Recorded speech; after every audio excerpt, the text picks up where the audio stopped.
हो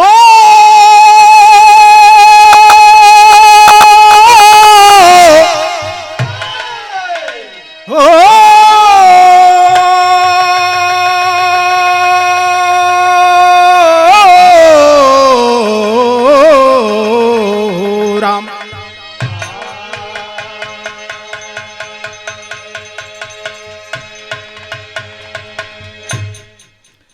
आप लोगों की सेवा में एक बिरहा प्रस्तुत है। बड़े भाई लाल बहादुर पाल, बबलू गुरु, सुरेश यादव और दीना भाई के सहयोग से प्रस्तुत कर रहे हैं। हमें आशा नहीं पूर्ण विश्वास है कि आप लोग जरूर पसंद करेंगे। 4 लाइन की भूमिका है मास्टर साहब। दूसरे की अमानत जो लूटे सदा,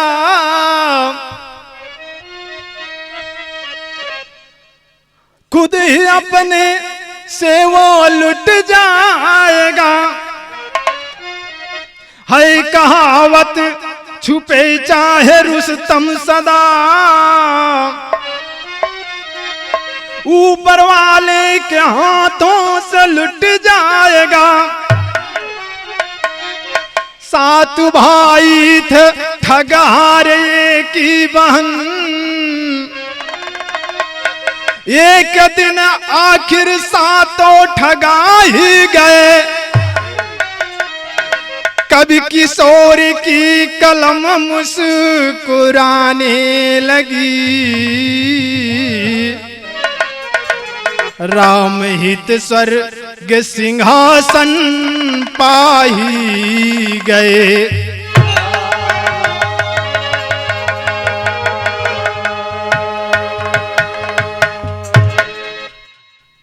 कुदरत ने सनम तुझको क्या शौक अदा दी है। कुदरत ने सनम तुमको क्या शौक अदा दी है। कुदरत ने तुझको क्या शौक अदा दी है। कुदरत ने सनम तुमको क्या शौक अदा दी है। तो कुदरत ने सनम तुझको क्या शौक अदा दी है। कुदरत ने सनम तुमको क्या शौक अदा दी है। कुदरत ने सनम तुमको क्या शौक अदा दी है। जुल्फों में दिए जादू, जुल्फों में दिए जादू, आंखों में हया दी है। जुल्फों में दिए जादू, आंखों में हया दी है। जुल्फों में दिए जादू, आंखों में जुल्फों में दिए जादू, आंखों में हया दी है। लेकिन कहनाम है का, अरे मरते हैं सभी लेकिन, मरते हैं सभी लेकिन, कोई हुस्न पे मरता है। मरते हैं सभी लेकिन कोई हुस्न पे मरता है। मरते हैं सभी लेकिन कोई हुस्न पे मरता है। मरते हैं सभी लेकिन कोई हुस्न पे मरता है। मरते हैं सभी लेकिन कोई हुस्न पे मरता है। मरते हैं सभी लेकिन कोई हुस्न पे मरता है। मरते हैं सभी लेकिन कोई हुस्न पे मरता है। भौरों की तरह कोई, भौरों की तरह कोई कलियों पे मचलता है। भौरों की तरह कोई कलियों पे मचलता है।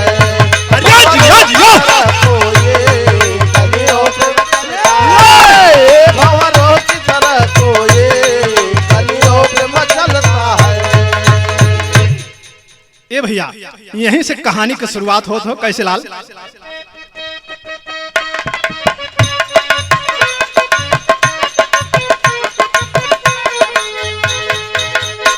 परदेसी चला एक घर को कमा के शहर से, परदेसी चला एक घर को कमा के शहर से, सामान सर पे भरी हो आधी डगर पे।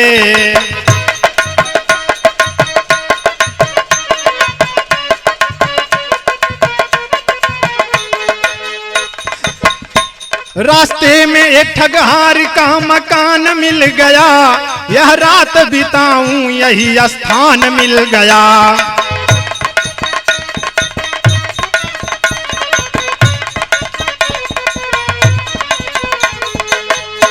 ठगहार ठगहारी गए हो,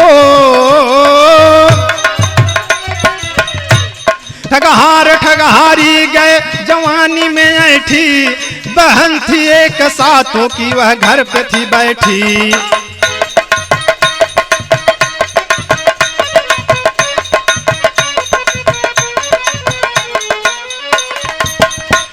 इशारा करके कहे ए सनम कहाँ जाना है, कहा परदेसी यहीं पे रात को बिताना है।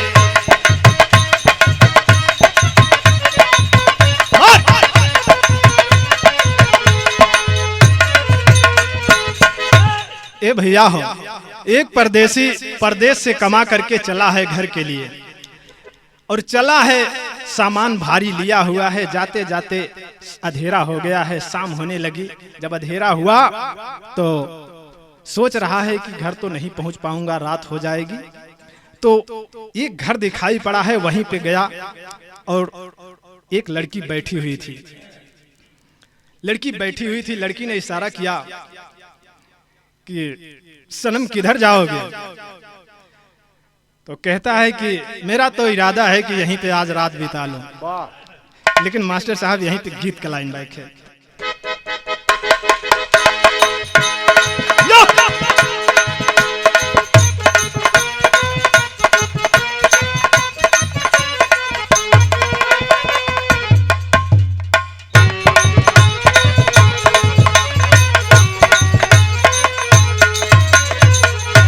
कौनो लड़की के देख के कौना लड़का कहले हो, का कहले बा कि गोरी गोरी गोरिया पारी बाऊ मरिया, गोरी गोरी गोरिया बारी बाऊ मरिया, गोरी गोरी गोरिया बारी बाऊ मरिया। गोरी गोरी गोरिया बारी बाऊ मरिया, चले लू कमरिया हिलाई के, जान मारे बिजली गिराई के, गिराई के जान मारे।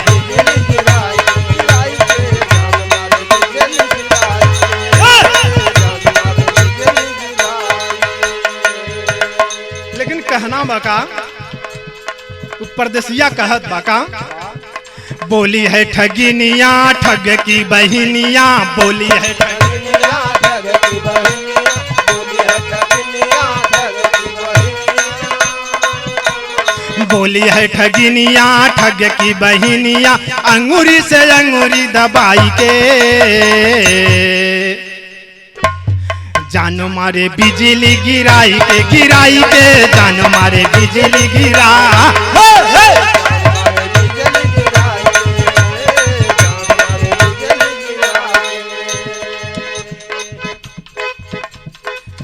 बीरही भंवर वाई के जिया ललचाए, बीरही भंवर वाई के जिया ललचाए, बीरही भंवर वाई के जिया ललचाए।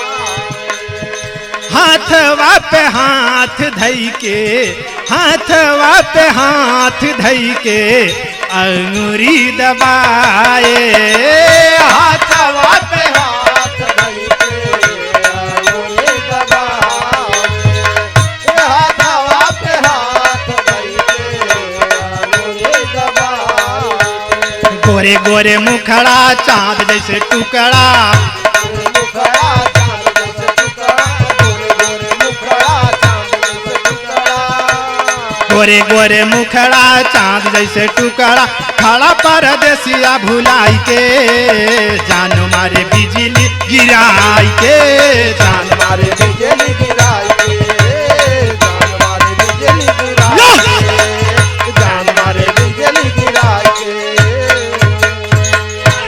देखा भैया ओ लड़किया के 7 भाई 7 ठगहार और 7 कतौ चोरी करे बदे गयल रहे। अब ई देखा ये हर जुगाड़ लगाओ था, देखत हो परदेसिया के पास लगत हो कि बड़ा माल बा, तो ये हर अपन जुगाड़ बैठावत हो। कहत बा जब परदेसिया कहलेस कि आज यहीं रात बितावे चाहत है, तो कहे ठीक बा, कौन तकलीफ के बात बा, आई जा बिताए ला रात, सुबह चला जाइए आराम से। यहीं पे गीत कलाइन बा मास्टर।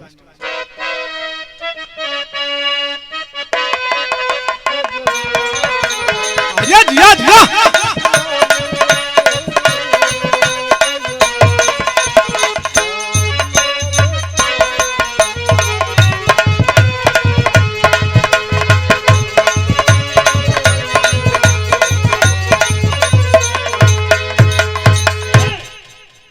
कोनो लड़की के देख के कोनो लड़का कहले ओकर साज सिंगार देख के का कहले बा, हाय रे वठलाली, हाय रे कजरा, हाय रे वठलाली, हाय हाय कजरा, हाय रे वठलाली, हाय रे कजरा। जान मारे ओ जान मारे तोहरो टूपिस घघराए गोरी, जान मारे तोहरो टूपिस घघराए गोरी, जान मारे तोहरो टूपिस घघराए गोरी। लेकिन कहना वो का, हाय रे तेरी चोटी, हाय रे गजरा, हाय रे तेरी चोटी, हाय रे गजरा, हाय रे तेरी चोटी, हाय रे गजरा, हाय रे तेरी चोटी, हाय रे गजरा। जान मारे तुम्हारे होठ कलसराए गोरी, जान मारे तोरे होठ कलसराए गोरी, जान मारे तोरे होठ कलसराए गोरी। ओ कहियो तू करवाई देबू लफड़ाए गोरी, कहियो तो करवाई माल लफड़ाए गोरी, कहियो तो करवाई माल लफड़ाए गोरी।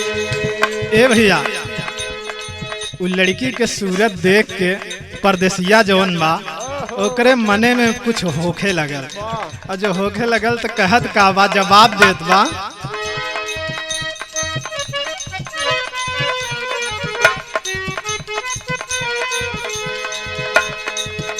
ए तुम्हारे शरण में रही के रातिया बिताई बे, तोहरे शरण में रही के रातिया बिताई बे, तोहरे शरण में रही के रातिया बिताई बे। हो तभी नसार अपने घर चली जाई बे, हो तभी नसार अपने आजा जिया लाल जिया, हो तभी नसार अपने घर चली जाई बे।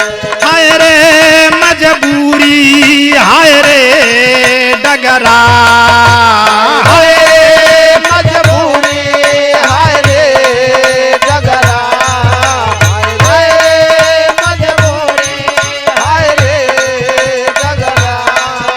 अरे हाय रे मजबूरी, हाय रे डगरा।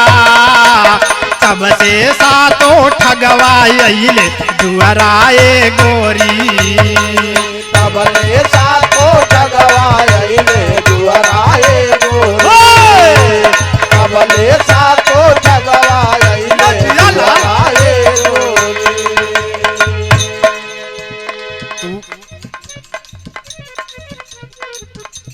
ए भैया दोनों में बातचीत होखत बा, परदेसिया और लड़की में बातचीत होत बा, और तबले सातों भाई होकर जौन ठचोरी करे गए रहलन आ गए, और जब आई गए भैया देखत हुए लड़कियां इशारा करत हो कि देखा कुछ कहिया मत, काम बनावा, माल बरियार मिली।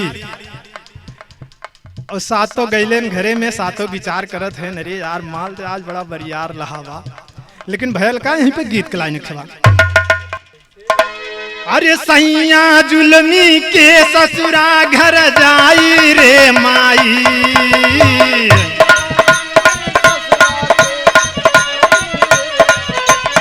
ओ सैया जुलमी के ससुरा घर जाई, ओठलाली चाटे रात भर माई रे माई,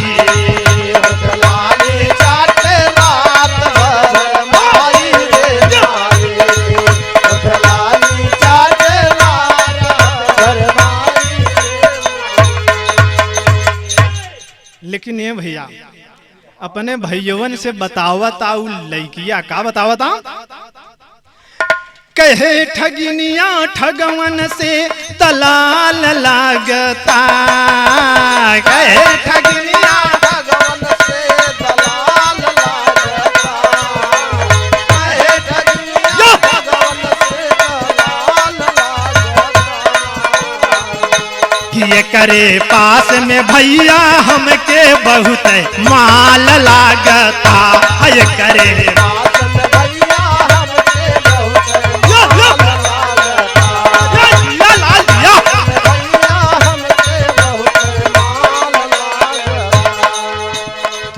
ठगवन में एक ठग राहल देखा काना,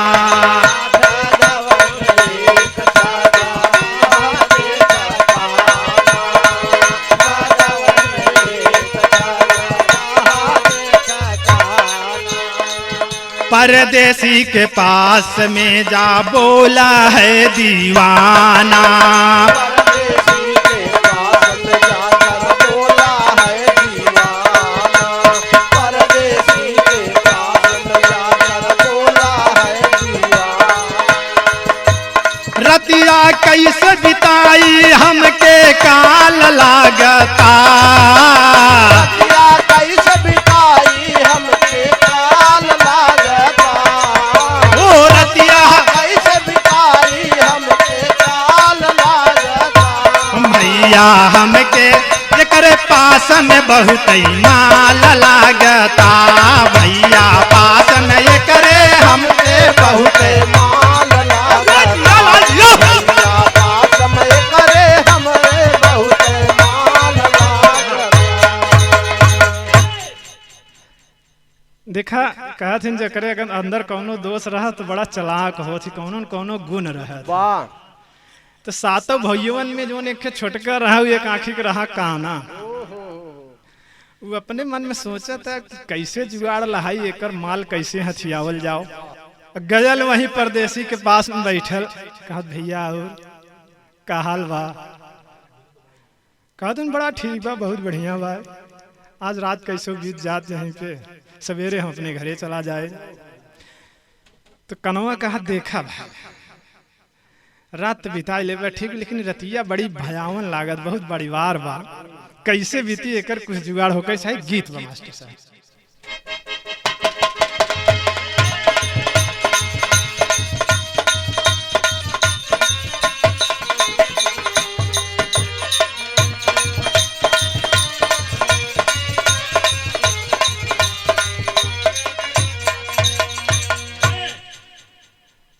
कोनो दुल्हन के फरमाइश हो, अपने दुल्हा से फरमाइश करत हो, का साड़ी हम ना पहिना बराजा रेलिया के ड्राइवर, साड़ी हम ना पहिना बराजा रेलिया के ड्राइवर, साड़ी हम ना पहिना बराजा रेलिया के ड्राइवर।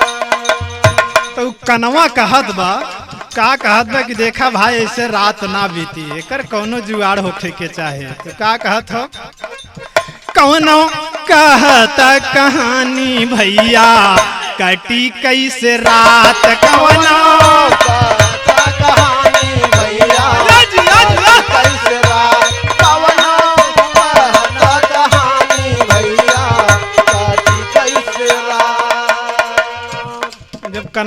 कहत कि भैया हो कोनो कहानी कहता रात कट जाते, तो परदेसिया कहत हो का हमारी कहानी आके सर तबरियार हो, हमारी कहानी आके सर तबरियार हो, हमारी कहानी आके सर तबरियार हो।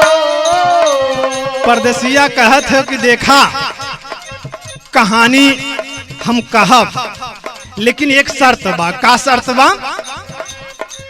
जे बनाई सच्चा दे रुपया 10,000 हो, बनाई सच्चा दे रुपया 10,000 हो, जे बनाई सच्चा रुपया दे 10,000 हो।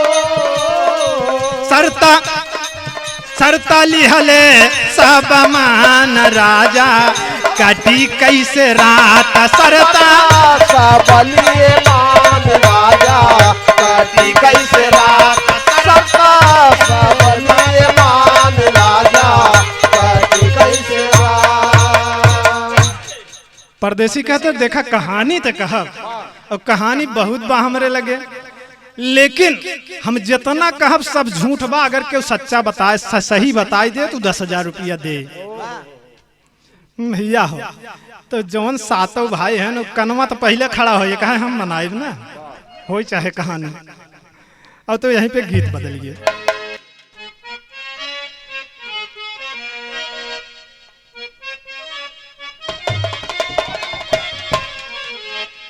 अरे जबले गवानवा के, जबले गवानवा के सुधिया नाराय, और रतिया ननी दयागे दे पियराय,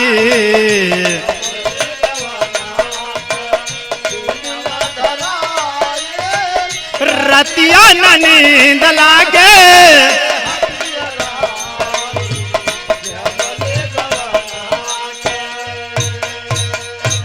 लेकिन कहना है, क्या कहना है कि कहे परदेसी ठग वन से बचनिया, पावन बिगहरल भैया हमर जमीनिया।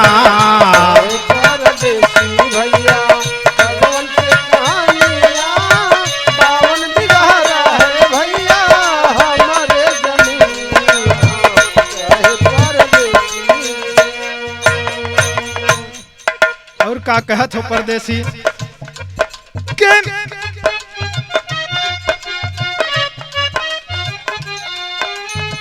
चानवा दरा के बवली ज्योतिए कबाहवा, जमल का पेड़ फैलल बावनो बिगावा।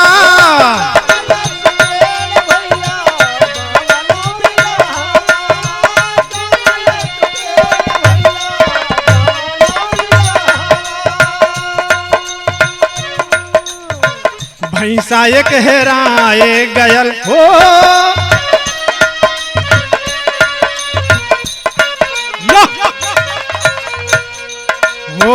भैंसा एक हेराई गयल वहीं रे बिसनिया, 52 बिगहरल भैया हमारे भैनिया।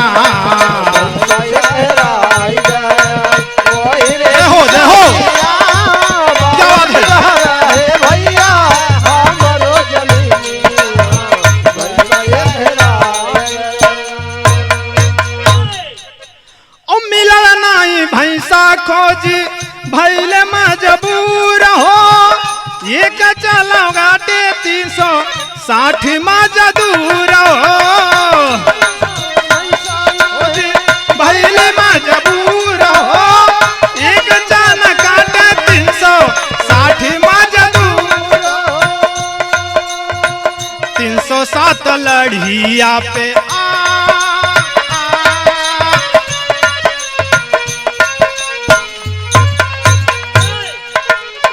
307 लड़िया पे लाए कर लदनिया, 52 बिगहरल भैया हमारे जमीनिया।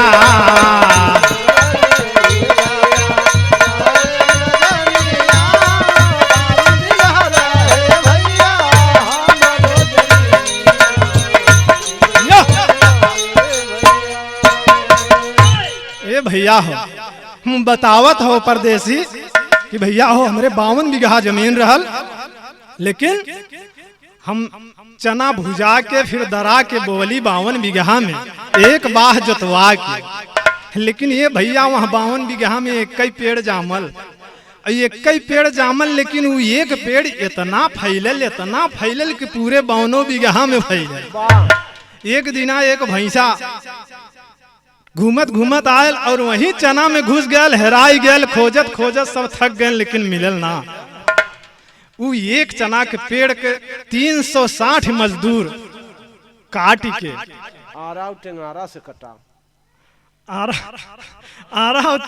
टंगारा से काट के जब लई आए भैया 360 लड़िया पे लाद के आयल दुआरे पे, लेकिन तेरी का भाव मास्टर साहब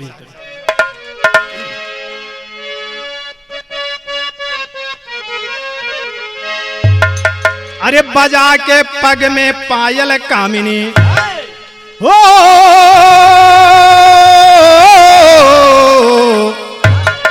बजा के पग में पायल कामिनी, दिखा के नूर कर दिया हूर जिगर को घायल, अरे हो घायल, अरे हो घायल।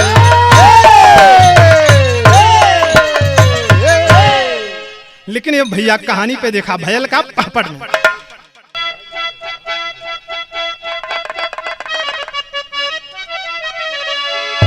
अरे चना लादा के ले अवली अपने द्वार सार के ना पवली, और हेरी हेरी के हारे सब परिवार सार के ना पवली, हेर के हारे सब परिवार सार के ना पवली, हेर के हारे सब परिवार, ओ हेर के हारे, ओ हेर के हारे सार के ना पवली, हो ना पवली, हो ना पवली, हेर के हारे सब परिवार सार के ना पवली, हेर के हारे सब परिवार सार के ना पवली।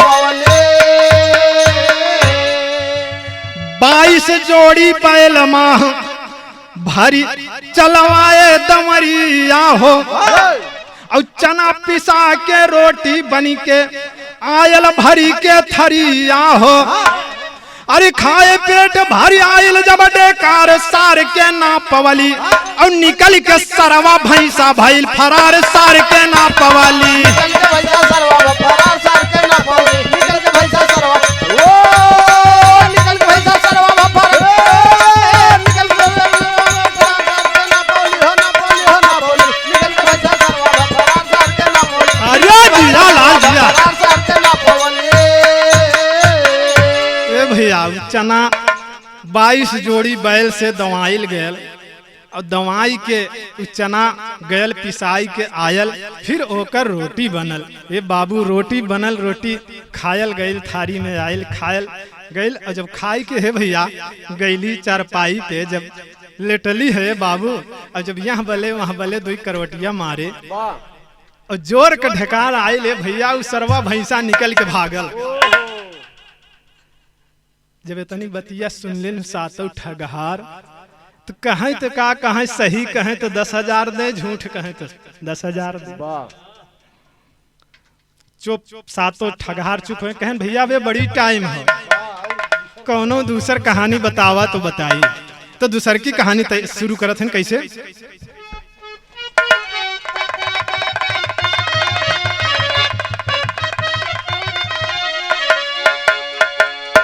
अरे पहली कहानियां खत्म और कैले परदेसियाम, अरे देखा या वही रतिया बीताला नहीं बात,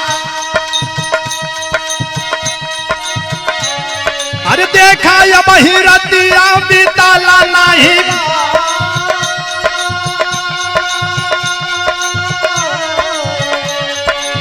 दूसरी कहानियां जब का मरनितावा,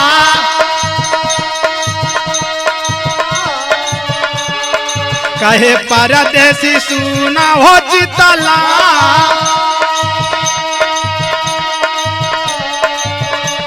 अरे तलावा तलैया में चराई हम भैंसिया, देखलिए के नरई में आम पकल पा,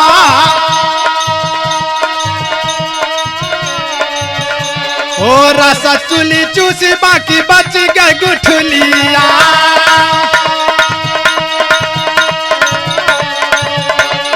भैंसी के पिठिया पे दिहल बहा,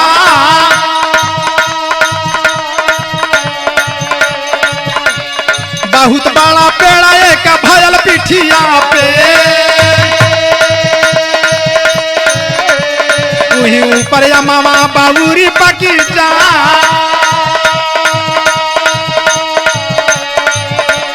गिरे फला जतन रोजा भैंसी के पिठिया, खाई खाला छोड़ा छोड़ा भैंसी चरा।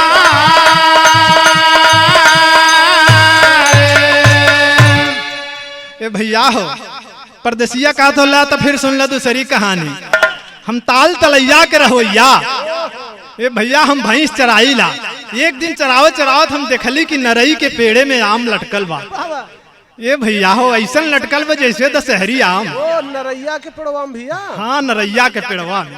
और जब देखले तो गए तोरी के ओका खाए, और खाई के भैया हो गुठलिया बहाए जाए के भैंसिया के पिठिया पे गिरल।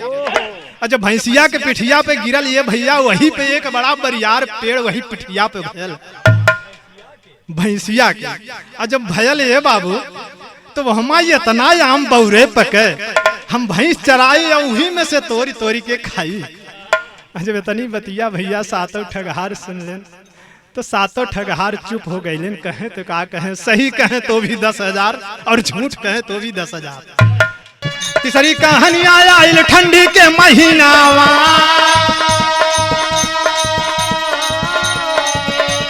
लागल इतनी सर्दी जवन सहलो ना जा।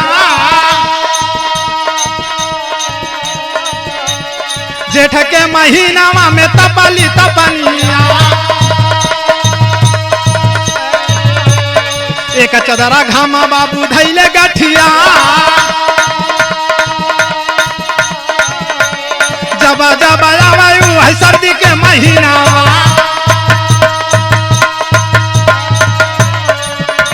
चदरा के खोला धूप ले गरमा।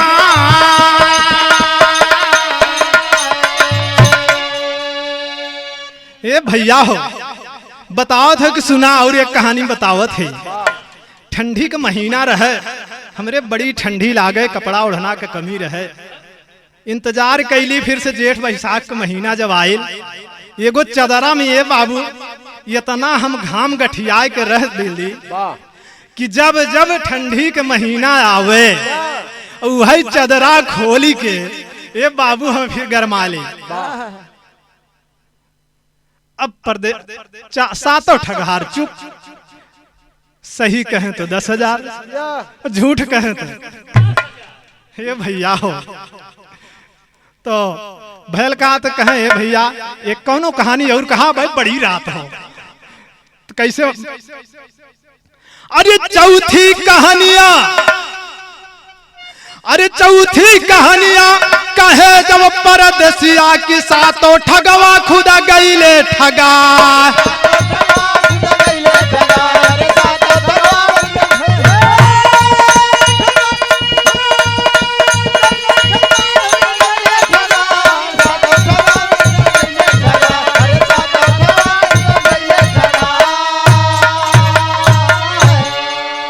भैया जब चौथी कहानी शुरू कैले बा, खड़ी में मास्टर साहब देखा चौथी कहानी का बतावा था।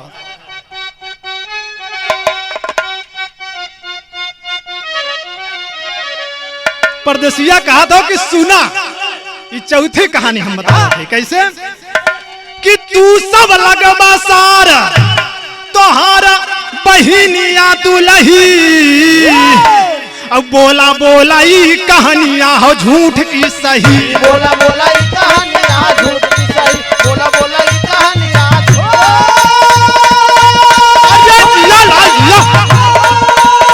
की सही, बोला झूठ की सही, बोला बोला ही कहानियां झूठ की सही, बोला बोला ही कहानियां झूठ की सही। बहुत सही, सही हो। कहत हो का कि पूजले पहुआ मड़े में तोहारा बड़े का दादा, अब से करा ख्याल करा गावन का वादा।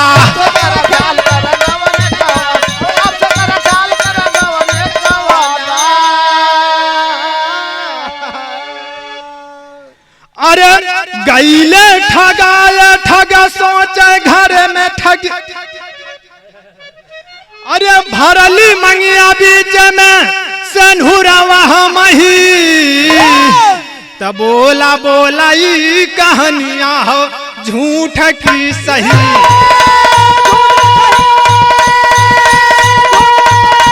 झूठ की सही बोला, झूठ की सही बोला, बोला ई जिया करे जिया बोला ई कहानियां झूठ की सही।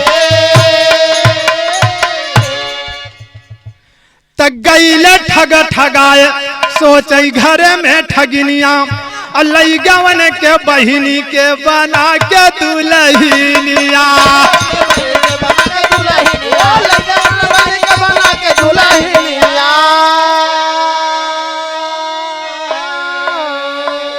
ए भैया हो, जब कहानी सुन लेन सातों ठग और ठगिनिया घरे में वो सोचत बा ठगिनिया का आय हाय हाय ऐसन चलाक ऐसन विद्वान मनई कहाँ से भेटाई गई हो। हमारे सातों भाइयों से भी बड़का ठगहार है, अकेला ही 18 के ठग ले। तो अरे मंगल कवि किशोर भारे ज्ञान से बही, तब बोला बोला ई कहानियां हो झूठ की सही।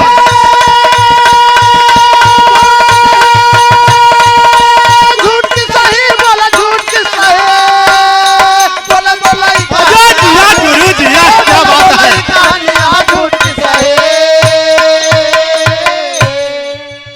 ये भैया हो सातों ठगहार उ ठगिनिया कहा कि अब इनके साथे हम चल जाबे तो लियाया जाता है। ए भैया हो सातों जने ओका गम पहिराई ओढ़ाई के सजाई के विदा कैले। प्रमाण में मास्टर साहब राम हित गुरु सीताराम कवि लहुरी की फुलवा,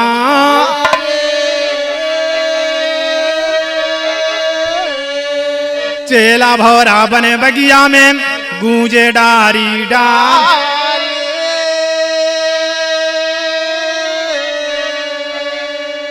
तो बजा के पग में पायल कामिनी, ब्रिजेश किशोर का झंडा बिरहा में लहरायल, बजा के पग में पायल कामिनी।